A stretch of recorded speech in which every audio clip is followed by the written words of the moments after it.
Hey, good morning, everybody. Great to be with you. Let me just say happy, merry, early Christmas to you. I love the chance that we get to be together. Hey, I want to start with a little question this morning. How many of you, just show of hands right there in the room, how many of you have ever heard of the town Brainerd, Minnesota? Brainerd, Minnesota, right? I mean, maybe if you were actually from Minnesota or something. I'd never heard of Brainerd, Minnesota until this week. So in Brainerd, Minnesota, like a lot of towns, there's a couple Dairy Queens that people like to frequent. One Dairy Queen in particular in Brainerd, Minnesota this week had a fairly common occurrence. And some of you in our communities, you've been a part of this before, but somebody pulled up to the drive-thru at the Dairy Queen in Brainerd, Minnesota, and they said, hey, I want to pay for my order, but I also want to pay for the car behind me. Can I do that? And the manager who was recounting the story later, he's like, oh, yeah, sure. This happens fairly consistently, and we love it. And he's like, hey, a lot of times it goes 15 or 20 cars deep, like people just paying for the car behind them, this pay it forward, random act of kindness, expression of generosity, and it's fascinating, right? Well, this week when that started in Brainerd, Minnesota at that Dairy Queen, it didn't really go 15 or 20 cars. It actually went over 900 cars. 900 cars pulled up to the drive-thru thinking they were going to pay for their own meal, only to realize it had already been paid for by the car in front of them, and so they chose to pay for the car behind them. 900 plus cars, right? Listen, it lasted, that's so many cars, that lasted for over 2.5 days at this Dairy Queen in Brainerd, Minnesota. That's unbelievable to me. I mean, just think about some of the things that are happening in that. I mean, think about when somebody pulls up and their order's paid for, how encouraging it is. Again, some of you have experienced it, and some of you paid for the car behind you in a drive-thru somewhere. I mean, there's an instant moment of encouragement, right? It matters right then. But think about how the person who started it had no idea that it was going to last 900 cars. 2.5 days later, the thing they've started, the generosity they've started, it's still encouraging people. 900 cars later. And things like that, seem like they've got a little better chance of happening this time of year. We get around Christmas and we're thinking about giving, and we're giving people gifts, and we're giving things away, and we're hearing about all the gifts we should be giving, and we're even being asked, what do we want, right? I mean, it's a giving time of year. But it really did kind of take me back to the events around the Christmas story, because Christmas really is this incredible expression of generosity, right? I mean, Christmas is God giving his son, right? Saying, hey, look, out of my generosity and love for you, I'm going to give you my son. It's Jesus saying, I'm going to give you myself. I'm coming to the world to give myself. And that is the Christmas story. But also inside the Christmas story, there's some real human expression of generosity. There's people like you and me, that express some great generosity in the Christmas story.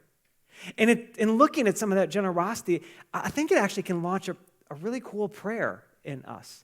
Let's just look at it this morning. Matthew chapter 2 is the story I want to look at this morning, and we're going to look at some people in the story, and sometimes they're called Wisemen, and sometimes they're called Magi, and sometimes we think there's 3 of them. There's really no proof of how many there really were, but 3 fits better in songs and in stories. And these Magi, they're traveling to bring gifts to Jesus. And a lot of times the reason we think there's 3 is because they bring things like gold and frankincense and myrrh, right? That's what's listed to us in the story. But they come, and they're coming to bring these gifts. But here's something we got to understand about this little story before we read it, because lots of us have heard the story, or we've heard the songs that tell the story. We don't really know how many Magi there were, and we don't really know exactly what did each one of them carry. But here's what we know. Is that they brought more than just like a box of gold or a little box of frankincense or myrrh. They brought more than just a little. In fact, historians tell us that these Magi would have showed up with camels loaded down with gifts. Camels just loaded down with gifts. I mean, they're coming with extravagant generosity, lavish generosity. I mean, they're going all in on their generosity to Jesus and to Mary and Joseph. And it's inside that story that we're just going to take a look and say, man, what is in all of that, and what are they doing? So Matthew chapter 2 is where we're going to find this story, where we're just going to walk through this and experience it with the Magi a little bit. Here's this. After Jesus was born in Bethlehem, verse 1 says, in Judea, During the time of King Herod, Magi from the east came to Jerusalem, and they asked, hey, where's the one who's been born King of the Jews? We saw his star when it rose, and we've actually come to worship him. So here's this for them. They've come to give gifts, right? They've come to be really generous. They've made a trek, and it's been a lengthy trek. And part of what we see right off the bat about their generosity and what's true about their generosity and ours is that generosity does take some preparation. Generosity takes some preparation. It takes a preparation of their heart. It takes a preparation of their resources. It takes a preparation of their intention. I mean, there's a preparation of heart and of practice. They've gotten ready. They've made a plan to come and be generous. And even sometimes when generosity feels spontaneous, it started with a plan somewhere. There was a preparation, again, of heart or of mindset, right? When somebody pulled into that Dairy Queen in Brainerd, Minnesota and said, I'm going to pay for the person behind me, even if the thought just hit them in the moment, somewhere in their life they had opened their heart posture to the idea of being generous. So there's a preparation side, just like there is in all forms of worship. And here's why the preparation of the heart matters so much. Let's look at what happens next for these magi. It says this, when King Herod heard that these people were coming to worship this newborn king, he was disturbed. And all Jerusalem was disturbed because he was disturbed. When he had called together all the people, the chief priests and the teachers of the law, he asked them where the Messiah was to be born. Well, in Bethlehem in Judea, they replied, for this is what the prophet has written. But you, Bethlehem, in the land of Judah, are by no means least among the rulers of Judah. For out of you will come a ruler who's going to be a shepherd to all my people in Israel. Then Herod called the Magi secretly, and he found out from them the exact time that they had seen the star. And he sent them to Bethlehem, and he said, now I want you to go search carefully for this child. And as soon as you find him, report to me, so that I may go and worship him too. Now Herod's lying. He doesn't really have any intention of worship. Herod is a really paranoid, mentally unstable leader. He actually killed some of his own family because he was so fearful of them taking his power. Herod really lived clutched by two things, greed and fear. He's clutched by greed, saying, man, I have the power and I want all the power, and I don't want anybody else to have what I view as power. And he's just in the clutches of fear, saying, I don't want to lose it. What if somebody takes it from me? And what if I don't actually have enough? And what if it's vulnerable? I mean, he lives with all of this power, but paralyzed by greed and fear. And because of his greed and fear, he becomes this opposition to Jesus and to people who want to worship Jesus. He's really going to become an opposition to people like the Magi who want to come and give any kind of gift to Jesus, to give any kind of worship to Jesus. So the Magi, they're trying to be generous, but listen, generosity has an opposition. Generosity has an opposition. And here's the kick. Most of us don't have a Herod out there in our life. Most of us, we have a little bit of Herod in us. When it comes to generosity, we wrestle with some greed and some fear. We wrestle with greed, and we don't like to call it that, but we wrestle with the greed that says, wait, I want to have more, or I've earned that, or I deserve that, or I want to have everything, or I want to keep accumulating, right? And we live in a culture that's constantly trying to convince us that we should accumulate and that we deserve to accumulate. Or we live in a fear where it's like, what if I don't have enough? What if I don't have enough for retirement? But what if I also don't have enough to be part of that experience with those people or get on that trip? And we live in this constant tension of wrestling between greed and fear. And look, much like Herod could get in the way of the Magi and their generosity, greed and fear could get in the way of our generosity. But here's the thing. Here's what's true, and we've said this before. But you and I, you are never going to spend enough to satisfy your greed. And you're never going to save enough to satisfy your fear. But generosity can be the antidote to both of those. We're never going to spend enough to satisfy the greed and get to the point where we think we have enough. We're never going to save enough to satisfy all of the fear. But generosity could break the grip of both of those. And there's an opposition, and the Magi experience an opposition, but they push through to this generous moment. And then let's just look at some of the results. Let's see some of what happens here. So they get there, and they're going to push through, and they're going to go. And so verse 9 says this, after they heard the king, they went on their way. And the star that they had seen when it rose went ahead of them until it stopped over the place where Jesus was. And when they saw the star, they were overjoyed, like, we're finally here. We're going to get to give these gifts. And on coming to the house, they saw the child with his mother Mary, and they bowed down and they worshiped. And they opened up their treasures, and they presented him with gifts of gold and frankincense and myrrh. Like, right? They're pouring all this stuff out. Like, and kind of here, they're just unloading camels. They're not just sitting on one thing. They're unloading camels. Just this abundance and of wealth and generosity and kindness as part of their worship. And here's the thing we got to understand about Mary and Joseph, is that Mary and Joseph were people as a family who didn't really have a lot. In fact, when Jesus was just 8 days old and they took Jesus to the temple, really as an act of worship and to dedicate him back to his heavenly Father, part of what would happen in the day was that they would offer a sacrifice. Now, the best sacrifice was a lamb. That you'd give a lamb and a dove or a pigeon. It's just part of your expression of devotion and dedication and worship to God. But there was an alternative. If you couldn't afford a lamb, you could give 2 doves or 2 pigeons. And the scriptures tell us that's actually what Mary and Joseph gave. They didn't have enough to give a lamb. They gave the sacrifice that would have been given by people who had less financial means, less financial resource. To put it in kind of modern day language for us, it's probably true that Mary and Joseph in many ways lived just making it paycheck to paycheck.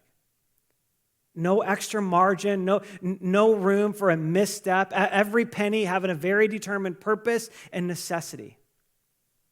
So imagine with me what it was like when the Magi show up and just keep unloading gifts. Imagine how encouraging that is to Mary and Joseph and even Jesus' age too. Imagine how uplifting, how inspiring. Imagine how even overwhelming it would have been to be on the receiving end of all of that. Their giving has an instant impact, and your giving has value right now. Whenever you give, whenever I give, our giving has value right now. There's an immediate impact to that. We may not always see it. We may not always be able to register it. The person or the group who receives it may not always be able to see it or register it, but there's a right now impact. In Brainerd, Minnesota, there's a right now impact on the car behind the first one to give. Your giving has a value right now. But it goes beyond that. I mean, they unload these camels and they give all of this wealth, and right, there's a benefit right now, but it goes beyond that. Let's jump back into the story. We'll pick it up in verse 12. So they've given all these gifts. They've had this time of worship. Mary and Joseph have to be encouraged. And then it says this, and having been warned in a dream, the Magi being warned in a dream, not to go back to Herod, they return to their country by another route. They go a different way than they came. And when they had gone, an angel of the Lord appeared to Joseph, Jesus' earthly father, in a dream. And he says, get up, take the child and his mother, and escape to Egypt, and stay there until I tell you, because Herod is going to search for the child to try and kill him. And that really did happen. I mean, Herod launched a campaign to kill all of the children 2 years old and younger. He was so threatened. He was so full of greed and fear. They launched a campaign to kill all the children 2 years old and younger. So Joseph is warned by God in a dream to get up and flee your homeland and get to Egypt. Now listen, that's a somewhere between 4 and 7 day trip for Mary and Joseph and the family. And they stay in Egypt at least 3 years until Herod dies. And so follow this with me.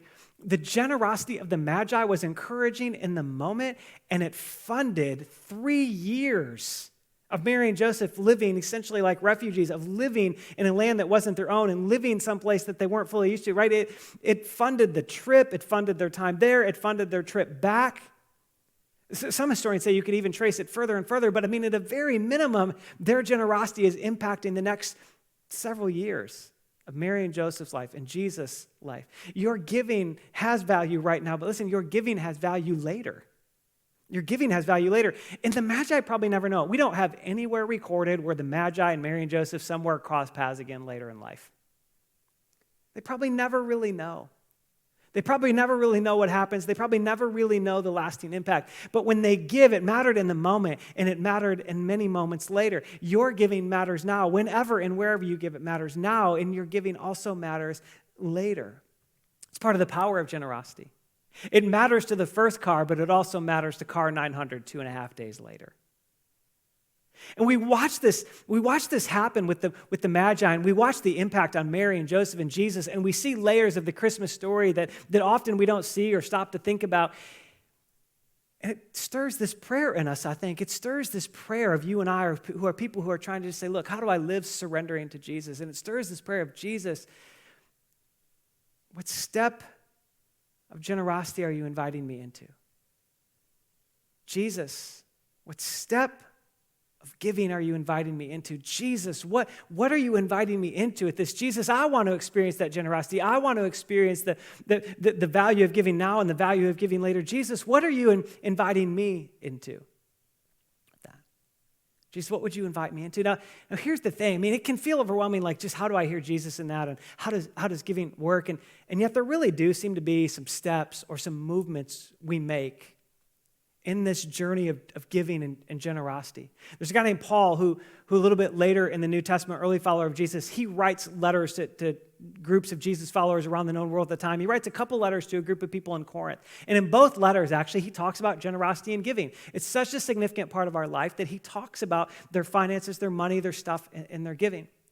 In the second letter, 2 Corinthians, in chapter 8, he's writing about the churches in need, kind of around that part of the world at the time. And he's talking about all the other churches from all the other places, including Corinth, rallying to meet the need. And while he's writing to them, he says, man, what you got to know is that the people in Macedonia, they rallied, and it was shocking because the people in Macedonia, they don't even have anything. Like that, those are people who live in poverty, and yet somehow out of their poverty, they're giving in shocking and amazing ways. And it's mattering now, and it's going to matter later because their giving is actually inspiring other people. In fact, I hope it's inspiring even you, people in Corinth. And in the middle of that little letter, he writes this to them. It's this one verse where he's really just trying to inspire and to compel them a little bit. And he says this. He says, since you, in 2 Corinthians 8:7, he says, since you excel in everything. Like he's cheering them on, like you guys really do great in some things. As followers of Jesus, these are the things that I just applaud you in. You excel in faith and reliance on Jesus and who he is. You excel in speech and in knowledge. You excel in having complete earnestness and in the love that we have kindled in you. Man, I just love how you're loving one another. So while you're excelling in all of that, why don't you also make sure you excel in the heart and the practice of the grace of giving? Why don't you excel in giving? I want to invite you to excel in the grace of giving. Man, keep excelling in love. Keep excelling in kindness. Keep excelling in your speech. Keep excelling in your faith. But as part of all that, go ahead and excel in giving. Be excellent at generosity. Be excellent with hearts and practices of giving. Now what's interesting is that Paul, in that letter and in the other letter around it, he talks about some moves of giving. And I want to walk these out with us just for a second, because they're helpful to just see how Paul plays this thing out. He talks about different kinds of giving that they engage in. And the first one, he just says, hey, like give spontaneously. Like some of us, we give spontaneously. And that's kind of what was happening in Brainerd, Minnesota, right? Hey, I didn't know I was going to get a free meal. I'm just going to pay for the person behind me, right? And I'm going to keep going. They're spontaneous, and there's in this moment. And we said, hey, look, here's a need. This is how some of us give, and this is how some of us give exclusively. We give in a moment, or we decide here and there. There's not really a plan to giving. There's not really any rhythm to the giving. We just, hey, if something pops up, we might think about it, and we do something like that. And that's great. But it's one step in the giving. It's one step.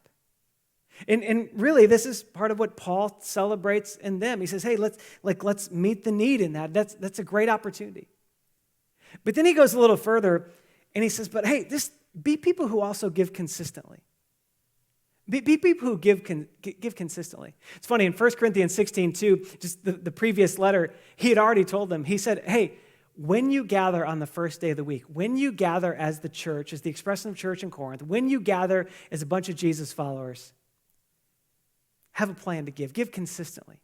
Each time you gather, give. Each time you gather. And then he says it again in the second letter, like, when you're together, give. When you gather on the Sabbath, give. And then some of us, like give consistently. There's just a consistent pattern. Every time the church gathers, or you gather online, or you gather in person, you're like, hey, I give something. I give $5, or I give $50, or I give $500. I just when I'm here, I give. When I'm joining online, I give. There's a consistency to it. There's this next level that Paul talks about, though, and he says, hey, give proportionately. Give proportionately. Actually, two different times. Once is in 1 Corinthians 16:2 that we just read, and once is in 2 Corinthians 8. He says it again. He says, hey, give according to what you have. Give in proportion to what you have. And what Paul's really getting at there, what he's talking about there, he says, hey, be people who would give in proportion to what you have, or give the tithe. Give 10% of what you have. And that's a practice all throughout the story of God in the scriptures. It's the one thing Jesus celebrated in the Pharisees. He's like, hey, at least you tithe, but you should also love well, right? The giving of this first 10%. Now, I know some of us, we kind of hear the word tithe and we think, yeah, but that was like an Old Testament law thing. Well, a couple of things. Actually, the tithe, the giving of the 10%, actually started way before the law. Like the tithe is practiced as an act of worship, an act of trust and surrender, way before the law ever emerges, right? Because it's an expression of worship. Hey, I'm going to give the 10th because it's really a statement that I trust you with the 100%. So God, here's the first 10%. And then God says, hey, bring that to the storehouse or the place where you engage spiritually and where your spiritual faith is shaped with the community of people who God is shaping you with. And so he says, give it to the local church, which is part of what Paul is saying. Take that first 10th on the first day of the week and give in proportion to what you have. Right, and so the tithe, this consistent, proportionate giving, it really does come to the local church. Now, let me say a couple things. Right off the bat, let me say this. I don't want your money. I'd rather you have a full experience with God. So if what I say in the next few minutes, if you don't trust me or you don't trust us, give it to a different local church. The aim of the game is, hey, how do we grow with Jesus? How do we experience more of Jesus? And that's what I want for you, more than we are trying to get something from you or from each other. But there is this reality where the Bible says, hey, bring it to this place. Which means that sometimes I chuckle, people say, yeah, I tithe to a missionary, which isn't really a tithe, right? And what also makes me chuckle about that is most missionaries tithe back to a local church, right? Because we understand the tithe, it's the place where we're saying, hey, this is where God has invited me to give the first 10th as a statement of trust in him. And it's where he's invited us to do it together, like the Magi pooled themselves together, right? It wasn't one Magi, it was some number of Magi, and they pooled themselves together to make this act of worship. And in the tithe, that's how we do that. We give the first 10th. Now, some of you have long since settled that. You give 15% or 20% or whatever else. And I've talked to you about the journey that Eric and I have been on since the time we've got married, of just saying, look, how do we give a little greater percentage every year? And what does that look like in our lives? But here's the thing. Let me just be real candid with you. We've got some families, a journey that are part of either one of these, can't give consistently. Maybe it's not a tithe, or people who tithe, they've just settled that thing and said, man, I trust so much Jesus with the 100 that I will give him the 10. And they know the thrill and the fun of that. But I also want to just be honest and say, look, it's been a unique season. Like for every organization, every nonprofit, every local church, it's been a unique season in COVID. And our giving's gone down some. Not dramatically, and we're okay. We typically are fiscally conservative, and so we've got some buffers, and right? But I think some of it is we just get out of the practice. We're not in the building, or we're online, or we join Engage a little differently, and we just kind of lose track of it. We just kind of lose track of it. And maybe this is a time where we just say in this Christmas season, hey, Lord, what would you want me to give? And it might not be anything new. It might be a rekindling. It might just be let me just make sure I'm part of that. Right? There's these moves that we make spontaneously, and then we give consistently, and there's this, hopefully we say, hey, look, I want to give him proportion. I want to trust God with the whole 100, so I'm going to give him the 10th as a statement of that, as an expression of my worship and trust him. But then there's this element, man, we get to give radically. We get to give radically. And that's when we start saying, man, above this, I'm going to give to missionaries. I'm going to give really crazy tips to waiters and waitresses. And I love hearing stories about that. And it's funny. I mean, again, that's not our tithe. And sometimes our family, we try and say, look, how can we really bless or encourage this person who served us in a restaurant tonight or whatever else? And so we give differently, or we try and give radically somehow. Or this is where we start saying, look, how can we support orphans around the world? Again, how can we support missionaries? How can we give to unique projects, right? I mean, right now, the big give, this is the big give, right? And we're getting to give to things locally and things internationally that are going to have value instantly. Instantly, they're going to have value. Even already, we've been able to help Christmas get to some senior citizens in our communities that live in subsidized housing, and the organizations that we're helping them typically have really been impacted by COVID. And there's just an opportunity for us to step in and be generous. And even now, already, some of your big giving has already helped fuel those people experiencing Christmas. And this is where we say, man, look, how do we give? Man, let me give to things that are beyond this tithe. They're above and beyond, and it's radical. And that's part of what Paul was celebrating in the Macedonians. It's part of what he's imploring and inviting the people in Corinth to do, to say, look, excel in the grace of giving. Excel in the grace of giving. So there's a couple of questions in it, right, as we think about Christmas and we think about the season and we look at the Magi. We really ask, hey, where are we? When we think about this, what's our current pattern? Do we give it all? Do we give spontaneously? Do we give consistently? Do we give consistently, but maybe we don't give a tithe? We don't intentionally say, hey, I'm going to give at least 10% back to the local church in which I'm a part of. Do we give radically? Do we give radically? These Magi, I think, ought to inspire us. Christmas is about the generosity of God, for sure, Him giving to us. But isn't it kind of cool that there's also the generosity of humans, people like you and me on the table as well? And it launches this prayer in us this Christmas. It launches this prayer of, hey, Jesus, what step of giving are you inviting me to take? What step of giving are you inviting me to take? Some of you that this December, for the very first time, will start to give consistently. Some of you, for the very first time this December, you'll just know Jesus prompts you to say, hey, look, trust me. Trust me. Trust me with the tithe. You know, it's one of the only things that God says, go ahead and test me. Test me with the tithe, He says. And you watch, you just test me and see if I don't bless your life, and if you don't experience new waves of satisfaction and new waves of peace and calm and trust. Just test me, and I'll open up the floodgates and the resources of heaven in your direction. Test me. Maybe even today, you'll just enter your own little 90-day challenge with God. This is, okay, God, I'll test you. I'll give 10% of mine, come back to the local church, and just, I'm going to put you to test here. God, you invited me to do it. Maybe this Christmas, I want to give radically. God, what would you have me do that's radical this Christmas? What would you have me give to the big give and or something else that's just radical this Christmas, that's excelling, that's developing a heart and a practice that's excelling in the grace of giving? It's part of the Christmas prayer, right? Jesus, oh, thank you that you would give yourself to me. God, thank you that you would give your son. Thank you for your generosity. Now, Jesus, what step of generosity are you inviting me to take? See, it matters now, and it's going to matter later. When you give here to Journey, to things like Big Give, it has a right now impact. Again, it's already having an impact. Some senior citizens in our community. It's already right now having an impact. And who knows what the long-term impact that will be.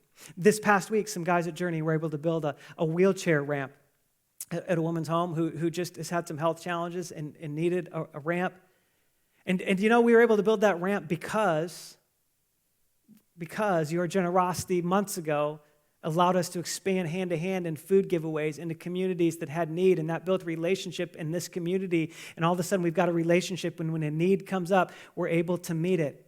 And now there's a person that's saying, wait a second, if this is how the church actually functions, maybe I should think about church and God differently. And your giving is mattering there. Your giving mattered if you gave months ago, your giving mattered right then to feeding people, and it's still mattering. It matters later. It has value later. When you give, There's moments like a couple weeks ago when somebody gives their life to Jesus and walks into a brand new relationship with him, and eternity is impacted and now is impacted. Your giving has value now, and your giving has impact later. Your giving influences things like 18 students a couple weeks ago making significant moves with Jesus. It has an impact on their life right now, and it has value in their life later. A couple of weeks ago, our students actually also got to watch and listen to the story of one of their own fellow students just talk about the work of Jesus in her own life, a remarkably compelling and inspiring story. And your giving has been part of that story because your giving has helped create spaces and environment where that student's been able to engage and build relationships, and then some of those relationships have become significantly life-giving relationships where she's explored Jesus more and had conversations about Jesus and worth in Jesus and freedom in Jesus. Your giving matters when you give, and it matters later.